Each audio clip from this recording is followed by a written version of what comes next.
गलाबा मत कीजिए, जो जी में आए ले लीजिए, मैं अपनी इच्छा से दे दूंगा। इस रास्ते से जो भी बारात जाती है उस दुल्हन के साथ सबसे पहले सुहाग रात हम मनाते हैं।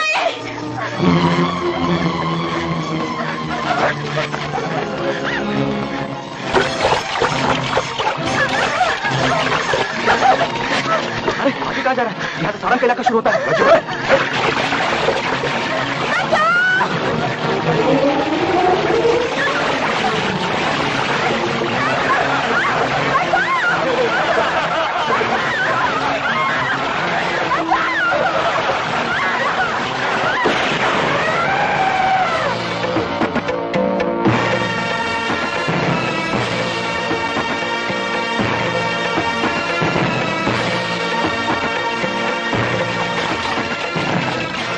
सारंग टेढ़ी नजर कभी बर्दाश्त कर भी लेता है, मगर गंदी नजर कभी बर्दाश्त नहीं कर सकता।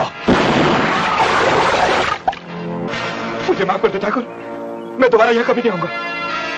सारंग का इलाका शेर की गुफा की तरह है, जहां आने वालों के पांव के निशान तो मिलते हैं मगर जाने वालों के पांव के निशान नहीं मिलते।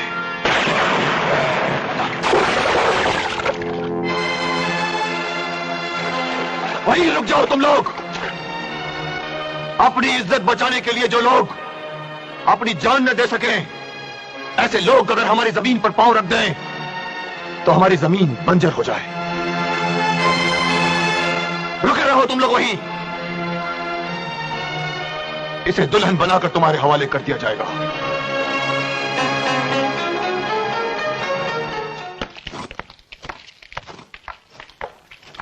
चौधरी साहब, अगर आप उस दिन ना होते तो मेरी इज्जत नहीं बचती।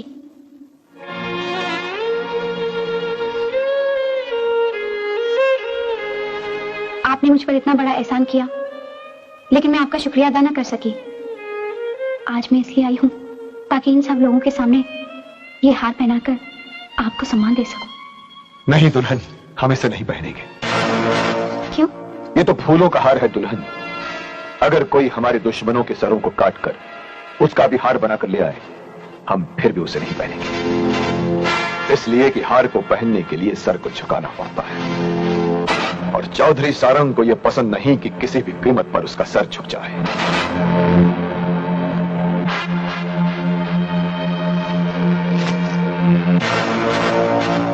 हमारी तरफ से यह तोहफा तुम्हारे पांव के लिए।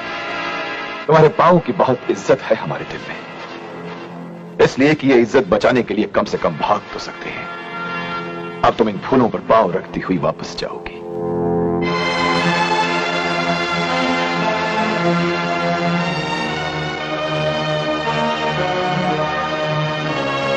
आपने उसे बहुत अच्छी तरह से रुखसत किया। रुखसती देखनी है तो चांद की शादी में देखना, किस धूमधाम से हम अपनी बहन को रोक सकते हैं। सत्ती उठाओ। बताना नहीं, देख देख बीच में मत बोले। गंगा भाई खाना लगा दो, बहुत भूख लगी है। आखिर कब तक हमें भूखा रखोगी? तब तक जब तक शिवा नहीं आ जाए। शिवा भैया आजकल बहुत देर करने लगे हैं। बहुत भूख लगी है, खाना दे दो ना भाभी। बहुत भूख लगी है तो पानी पी लो।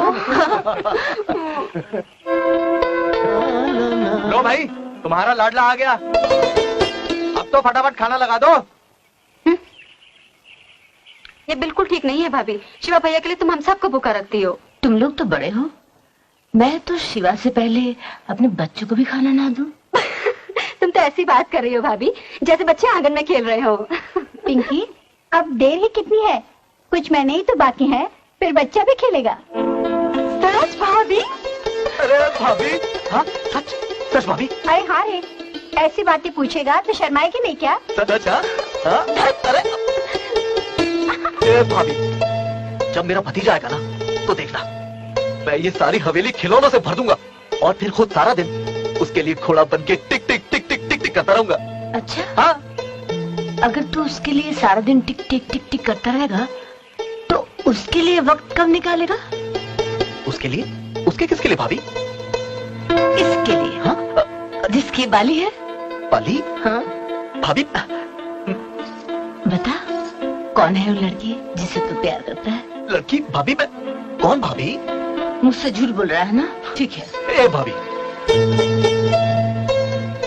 बता दो। जल्दी बता। बता दूं? उफ। बताता हूँ। भाभी वो उस लड़की का नाम चांद है। अच्छा। हाँ, वो अपने चौधरी सारंग है ना, उनकी छोटी बहन।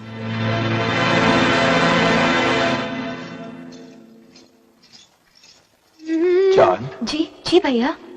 सांझ होते ही पंछी भी अपने घर लौट आते हैं। कहाँ रह गई थी तुम? तुम्हें जरा सी देर हो जाती है तो ये परेशान हो जाते हैं। इन्होंने घर के सारे नौकरों को तुम्हें ढूंढने के लिए भेज दिया है। चांद, जी। तेरे नाक की बाली कहाँ चली गई? भैया शायद खेतों में गिर गई होगी। कोई बात नहीं, जाओ। भीमा। जी मालिक।